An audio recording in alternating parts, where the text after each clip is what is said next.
the 46, good enough for the first. Two former All-Pros connecting. Rodgers fighting his tight end Graham. Packer first down.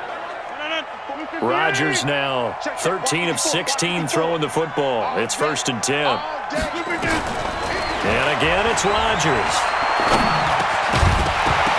And that is incomplete. He couldn't hold on through the contact. Brings up 2nd down. It is tough to complete pass against zone defenses. The windows that you see open, they shrink pretty rapidly. How about being able to hit a moving target against a zone before the next guy can get there and make a play on the ball? Not easy for any quarterback, no matter the situation, and there the defense won the battle. Now Williams. And he works his way forward for about 4 up to the midfield stripe. Now it looks like we'll get a timeout, and we will. We've got an injured Packer on the field. Definitely the last thing you want to see here in a preseason game. We'll be right back.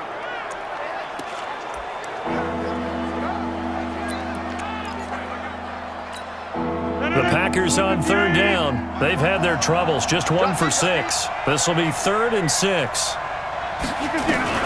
From the midfield stripe, they'll look to throw. And he will not be able to hang on through the contact. It's incomplete. The coverage strong, and now it's 4th down. Didn't have a receiver open downfield, and as it turned out, couldn't even find his outlet man because of the coverage. It was way too tight, unable to find anyone open. And they'll play keep away from the returner as this one will be marked out of bounds at the 13-yard line. Pretty good spot.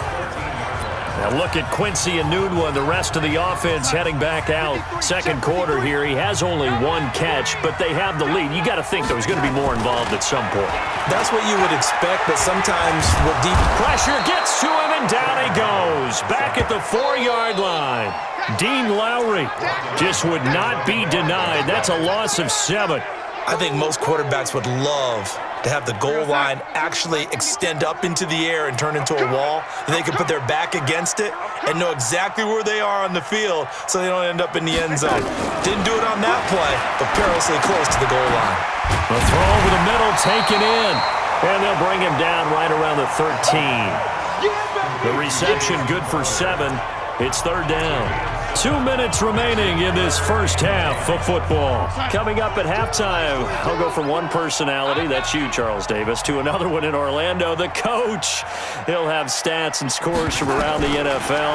You and Jonathan Coachman, both larger than life. No doubt about it. But you're stuck with me in this booth, yes, and he's miles away and smiling. And happy. It'll be a pickup of 16 and a Jet first down.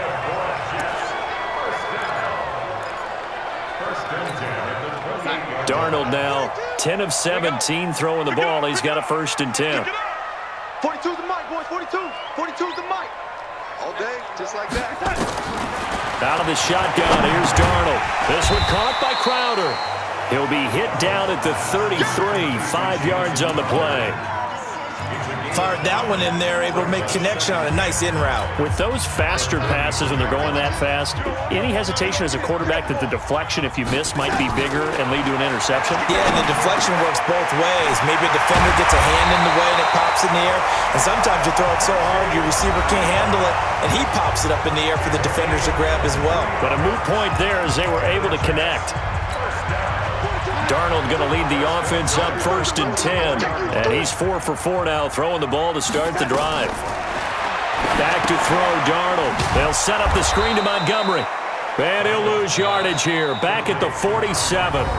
Now the Jets going to use the second of their 3 timeouts as they get the stoppage with a little over 50 seconds to go in the first half. 2nd and 12 after the first down pass play went backwards for 2 yards. Darnold. And a flag comes in as that one falls incomplete. Well, let's see who this is on. A little too aggressive defensively, and the flag comes out. And no one trying to cover is going to like a call going against them, but you have to like the effort there. Went for the interception, just unable to get it, and the flag did come out. So 1st and 10 now from the 30.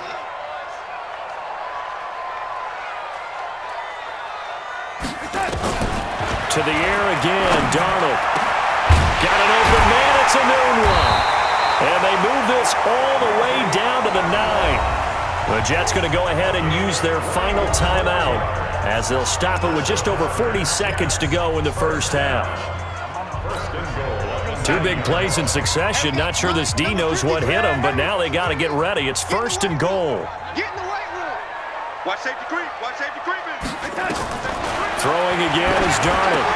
And he's going to take it in for a Jets touchdown. A 9-yard touchdown grab. And the Jets will extend their lead. CD, it seemed like they were so focused on the guys out wide, they forgot about him out of the backfield. That's a really good point because you got to communicate, and oftentimes when you start counting receivers, that's exactly what you do. You start from the widest receiver, work your way inside. Who gets lost sometimes? The back in the backfield. That's exactly what happened there. And he got into the end zone. Now after the touchdown, it's Lachlan Edwards to kick it away. And they will not get a chance to return this one as it's through the end zone for a touchback. And Green Bay getting ready to go as they take the field. And you're under a minute to go in the half, a first half that hasn't been particularly kind to you. How do you think they'll play this? Well, I think the smart approach is to run out the clock, lick your wounds at the half, and see if you can come up with a strategy to play better in the second. But there's also something to challenging your offense right here. You know, hey, guys, you help dig this hole. See if you can get us out of it a little bit before the half runs out. Let's go make some plays. 2nd and 6, just inside the 30. To throw, it's Rodgers. Making the catch is Sternberger. And he'll be brought down right around the 37. Now the Packers going to go ahead and use the second of their timeouts as they'll stop it with a little over 30 seconds to go in the first half of play. On 1st and 10, here's Rodgers. And this one caught along the sideline, but they say already out of bounds. Now the throw didn't give him a chance to turn it upfield, and that brings up 2nd down. Line of scrimmage, again the 37 as they line up 2nd and 10. Here's Rodgers. Going to throw again. Caught on the right side by Adams. Now the Packers going to burn their 3rd and final timeout as the clock will stop with 21 seconds to go here in the first half.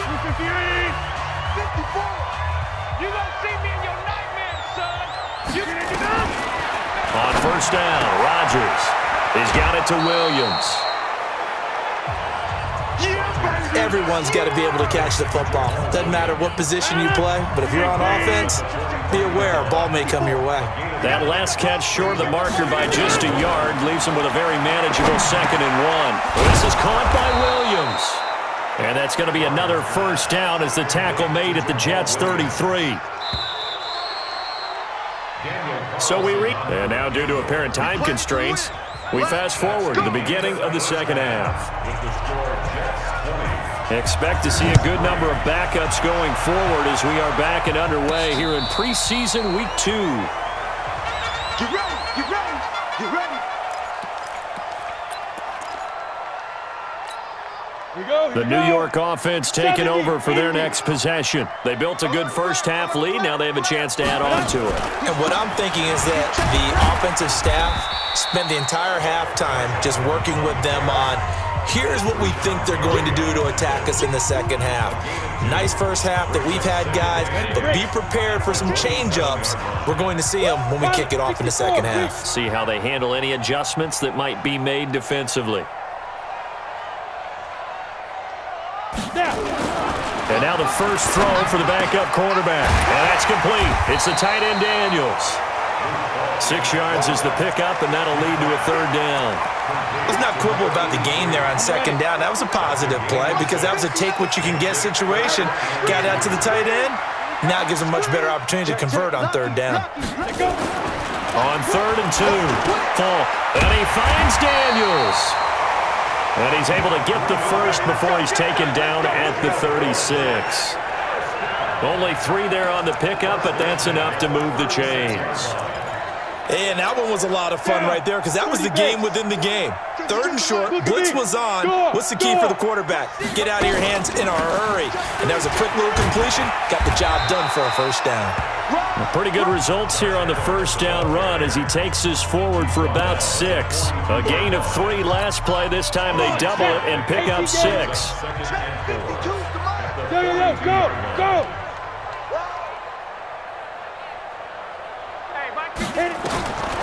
On second down and 4.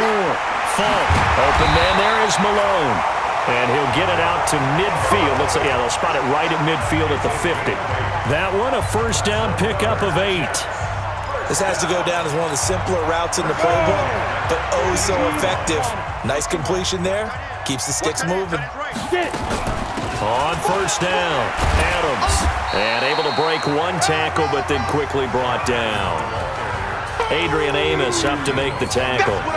Third quarter and you've got the lead. You're not ready to go into that 4-minute offense to close the game out, but a running game can really benefit your team right now. They'll run again with Adams. It'll be a pickup of 16 and a Jet first down. They're trying to show that they can run the ball, protect this lead, give it to the backs, play a little bit of keep away, don't you think? And that's probably a good philosophy at this point, going to make that defense stand up and stop them. So first and 10 now from the 30. And to give this time to the tailback.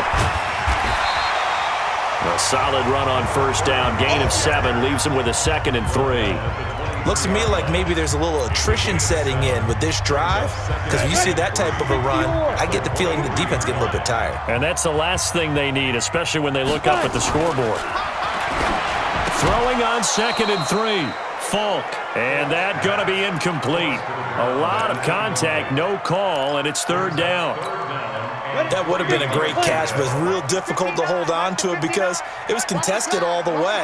Would have been a great play if he'd been able to haul that one in. Caught by his tight end, Wesco. And he'll have the first down, getting this one to the 14-yard line. Well, they've had a great, impressive drive going here, and that pickup ensures the drive continues. And not only do you continue the drive, which is demoralizing for the guys on the defensive side of the ball right now, but you make your own defense happy. They're able to get a little more rest over on the sidelines while this one continues downfield. They'll run on first down. It's Adams. They stopped after only a yard, taking it down to the 14. They're in a pretty good spot right now with a convincing lead. I think this is where they put on the boxing gloves and start to try and pound them into submission. And the offensive line, they've controlled this game. I don't see why that trend would change now. On 2nd and 9, Falk. This will be caught at about the 5. And they corral him just a couple yards shy of the end zone. 12 yards there and a first down. I think a lot of people ask the same question all the time. Why do we see so many slants in the red zone? Well, the windows are tighter. Everything's more condensed. It has to be quicker, and you've got to deliver the ball on time. Your biggest worry? Ball gets tipped in the air, because if that happens, then it's fair game for the defense. They'll go to Adams, try to pound it in. And the reinforcements come in as they're going to stop him behind the line.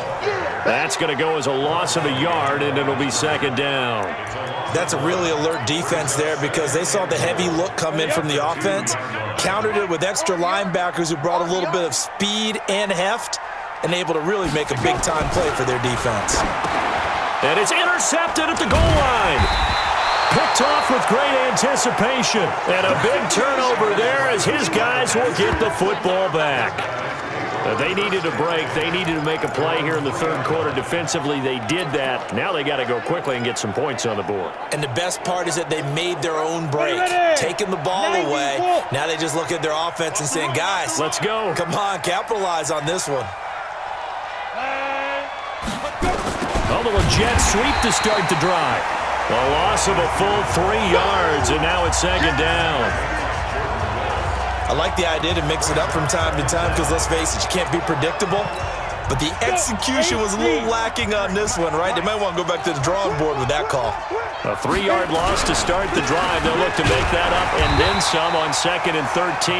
And again, the run defense stout this time. He maybe gets back to the line of scrimmage, but no more. Perfectly designed blitz right there. They took that one from the grease board to the field because they were able to free up their linebacker to get into the backfield and spill the play. So a nice job to break the 1 tackle, but not much daylight after that as he's brought down. Call it a gain of 4, but not enough. The punt team going to need to be summoned here on 4th down. We often talk of situational football. Let's just call it team football. The defense did their job, got off the field, brought the punting situation, so they're turning the ball back over to their offense.